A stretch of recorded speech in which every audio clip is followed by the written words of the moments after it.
prince William, alors qu'Harry est en Europe, il part aux États-Unis. Loin des yeux, loin du cœur. Si l'adage dit vrai, le public n'est pas prêt de revoir les princes William et Harry ensemble. Alors qu'Harry est en Allemagne à l'occasion des Invictus Games, le prince William embarquera pour New York, lundi 18 septembre, pour assurer sa campagne verte. Les brouilles à répétition et déclarations médiatiques de la part du duc de Sussex auraient-elles eu raison du lien fort qui unissait les deux frères? Difficile à dire. Si leur dernière apparition ensemble remonte au couronnement du roi Charles III et de la reine Camilla en mai, cette fois, William et Harry s'éloignent pour de bon puisqu'ils seront sur deux continents différents.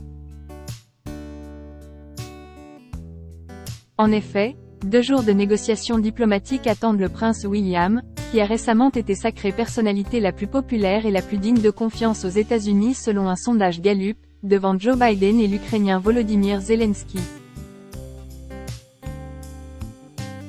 De quoi faire enfler les chevilles du mari de Kate Middleton? Pas tellement, selon un de ses collaborateurs qui a insisté, le prince n'est pas distrait par les sondages, il se concentre sur son travail. Preuve en est que la popularité du prince William n'a pas été entachée par ses récentes brouilles avec son frère, largement relayées dans la presse. L'objectif du déplacement du prince de Galles?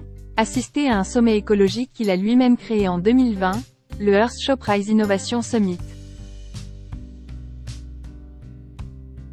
L'idée est de saluer l'engagement de celles et ceux qui se battent pour réduire le réchauffement climatique d'ici 2030. Une rentrée bien chargée. Si son voyage coïncide avec la semaine du climat à New York et une réunion de l'Assemblée générale de l'ONU, il se retrouvera bien loin de son frère, actuellement de l'autre côté de l'Atlantique et bientôt rejoint par sa femme, Meghan Markle. Et quand l'un est à l'origine d'un sommet sur les enjeux climatiques, 3e édition, l'autre est à Düsseldorf depuis le 9 septembre pour assister aux Invictus Games, les Jeux des vétérans de guerre blessés, dont il est à l'initiative.